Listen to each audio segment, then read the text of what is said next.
শেখ হাসিনাকে পুশব্যাক করে দেন, আমার তাও কোনো আপত্তি নাই। এগুলিকে আমরা মানবো, কারণ এরা তো আমাদেরই লোক, আমরা তো অস্বীকার করবো না, এগুলো আমাদের লোক না। কিন্তু যেগুলিকে অস্বীকার করছি সেগুলিকে পাঠাচ্ছেন কেন? আমাদের যে বর্তমান স্বরাষ্ট্রমন্ত্রী আছেন সালাউদ্দিন আহমেদ সাহেব, উনিও অনেকদিন আপনাদের দেশে ছিলেন, শিলংয়ে ছিলেন বলে শুনি, তো ওনাকে পুশব্যাক করতেন, তা তো করেন নাই। কাজে এখানে ভারতের যে মানসিকতা এটা হলো কি জানেন, আমি নিজেও বুঝি এখানে যতটা না মানবিকতা, যতটা না আন্তর্জাতিক আইন। এই কমেন্টটা করেছেন সিন্ধু পাল মালো, ওনার অন্য নাম আছে উপরে নেটিভ কী যেন লেখা আছে, যার নিচে ওনার নাম দিয়েছেন সিন্ধু পাল মালো। তিনি লিখেছেন, বন্ধুত্বের মুখোশ পরে আন্তর্জাতিক আইন ও ন্যূনতম মানবিকতাকে বুড়ো আঙ্গুল দেখিয়ে নিরীহ মানুষকে গভীর রাতে পশুর মতো সীমান্তে ঠেলে দেওয়ার এই জঘন্য ভারতীয় আগ্রাসন তীব্র ধিক্কার ও চরম ঘৃণার যোগ্য। মাসুদ স্যার, এইসব বিস্তারিত আলোচনা করার জন্য ধন্যবাদ। এটা আসলে যে জিনিসটা আমি মূলত এই কথাটা বলার চেষ্টা করেছি যে এটা তো আন্তর্জাতিক আইনের সঙ্গে এটা মেলে না, এবং যাদের আপনি পাঠাচ্ছেন, ধরা যাক আমরা এটা বুঝি কিন্তু যে ভারতে এখন নতুন যে আইনটা হয়েছে সেটা হলো সিএ, যে আইনটা আছে সিটিজেনশিপ অ্যাক্ট নিয়ে। এখানে এই অ্যাক্টের মাধ্যমে বহু মুসলমানকে আপনারা অলরেডি আপনাদের নাগরিক নয় বলে বলছেন, সেভাবে প্রমাণ করার চেষ্টা করছেন। আমরা দেখলাম পশ্চিমবঙ্গে একজন লোককে, যিনি নাকি রাজনীতি করেন, কংগ্রেস করেন, তাকেও তো বলা হয়েছিল সে ভোটারই না, সেও নাগরিক না। পরে সে সুপ্রিম কোর্টে যে সে তার যে নাগরিকত্ব এটা ফেরত পেয়েছে, এবং উনি ভোটার হয়েছেন, এবং উনি প্রার্থীও হয়েছেন, এবং উনি জিতেওছেন। তো তাকে যখন আমরা বলেছিলেন যে তুমি নাগরিকত্ব তোমার নাই, তোমাকে পুশব্যাক করে দিলাম, করতে পারতেন আপনারা, কিন্তু এটা কি ঠিক হতো? যাই হোক, যেটাই পাঠান, যদি পাঠানোর মতো হয় আইনের মাধ্যমে আসুক, আইনের মাধ্যমে আসুক, কোনো সমস্যা তো নাই। ভারতের থেকে লোকজন আমাদের এখানে আসবে, আমাদের লোক ভারতে যাবে, এবং এটা যাওয়ার এবং আনার তো একটা আইন তো আছে, আইনের মাধ্যমে আসুক। বেআইনিভাবে আপনারা এটা কেন পাঠাবেন? শুনেন, যদি পুষেনি করতে হয় আপনাদেরকে, আমাদের বাংলাদেশের অনেক আওয়ামী লীগের নেতা এখন ভারতে আছে, ভিসা নিয়ে যায় নাই, এমনি চলে গেছে, তাদেরকে পুশব্যাক করে দেন, আমাদের কোনো আপত্তি নাই। শেখ হাসিনাকে পুশব্যাক করে দেন, আমার তাও কোনো আপত্তি নাই। এগুলিকে আমরা মানবো, কারণ এরা তো আমাদেরই লোক, আমরা তো অস্বীকার করবো না, এগুলো আমাদের লোক না। কিন্তু যেগুলিকে অস্বীকার করছি সেগুলিকে পাঠাচ্ছেন কেন? আমাদের যে বর্তমান স্বরাষ্ট্রমন্ত্রী আছেন সালাউদ্দিন আহমেদ সাহেব, উনিও অনেকদিন আপনাদের দেশে ছিলেন, শিলংয়ে ছিলেন বলে শুনি, তো ওনাকে পুশব্যাক করতেন, তা তো করেন নাই। কাজে এখানে ভারতের যে মানসিকতা এটা হলো কি জানেন, আমি নিজেও বুঝি এখানে যতটা না মানবিকতা, যতটা না আন্তর্জাতিক আইন, তার চেয়ে বেশি হলো রাজনীতি।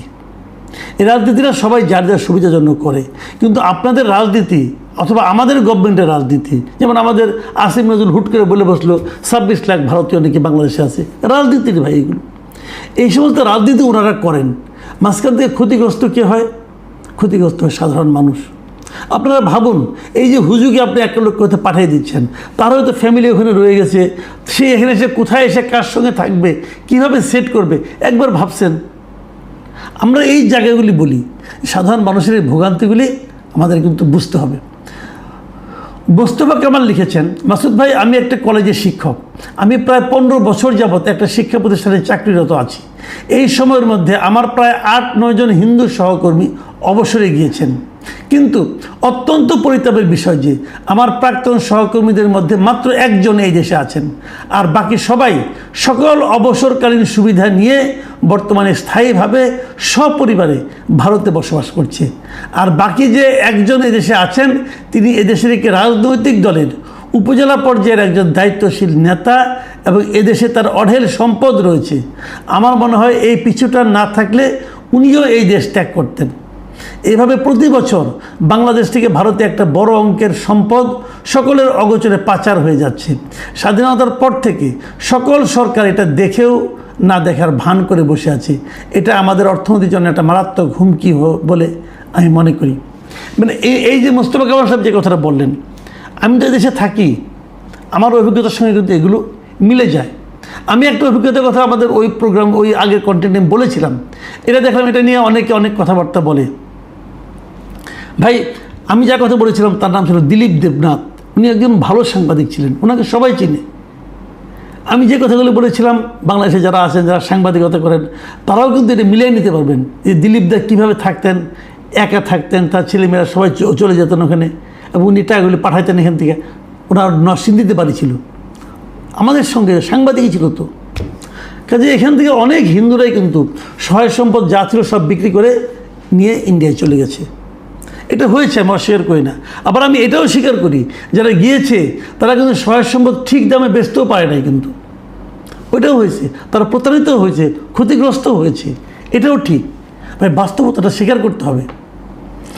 টিপস অ্যান্ড ফানি ভিডিও লিখেছেন, চিন্ময় কৃষ্ণ ব্রহ্মচারী প্রভুকে নিয়ে বলার জন্য কত কমেন্ট করলাম, আপনি একটা কমেন্টের উত্তর দিলেন না। একজন নিরপরাধ মানুষ 2 বছর ধরে জেলে, আপনার সাংবাদিকরা কিছুই বলেন না।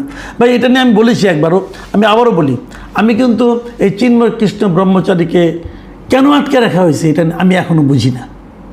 অন্তর্বর্তীকালীন সরকার সেটা করেছিলেন, কী কারণে করেছিলেন, কী তার অপরাধ, আমার কাছে এটা এখনও ক্লিয়ার না।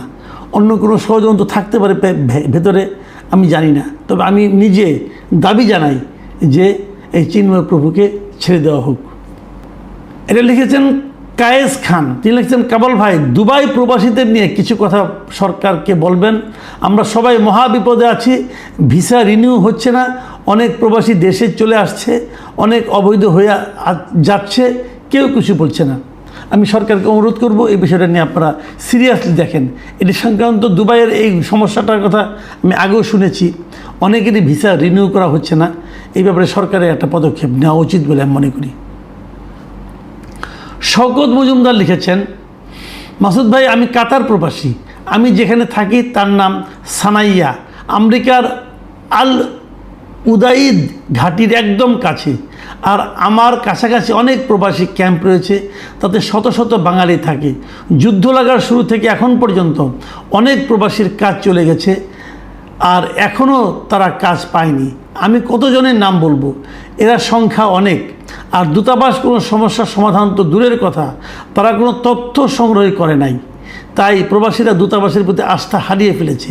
সর্বশেষ হলো, প্রবাসীদের সমস্যা নিয়ে করা কমেন্ট পড়ার জন্য আমি আপনার প্রতি কৃতজ্ঞ। ভালো থাকুন, ভালো রাখুন। এই কথাটা আমি আমাদের সরকারের দৃষ্টি আকর্ষণ করছি এই ব্যাপারে, যে বিভিন্ন দেশে, যে সমস্ত দেশে আমাদের প্রবাসী ভাইয়েরা জব করেন, সে সমস্ত দেশে আপনারা যে দূতাবাস আছে আমাদের, সেই দূতাবাসে এমন লোককে পাঠান যাদের মধ্যে মিনিমাম একটা মানবিক চিন্তা ভাবনা কাজ করে, যারা নাকি ওখানে যারা কাজ করেন, আমাদের যারা প্রবাসী আছেন, তাদেরকে যেন গুরুত্ব দেন, তাদের সমস্যার জন্য নিজের সমস্যা মনে করেন। এরকম মানবিক দৃষ্টিভঙ্গি সম্পন্ন, মানবিক বৈশিষ্ট্য সম্পন্ন মানুষকে প্লিজ ওই দূতাবাসগুলোতে পাঠান। বহু জায়গায় অভিযোগ পেয়েছি, আমাদের প্রবাসীরা দূতাবাসে গেলে তাদের সঙ্গে কুকুর বিড়ালের মতো আচরণ করা হয়। এটা আপনারা চেক করেন। প্রবাসী কল্যাণ মন্ত্রণালয় যারা আছেন দায়িত্বপ্রাপ্ত, তাদেরকেও রিকোয়েস্ট করছি, ভাই এটা আপনারা দেখেন।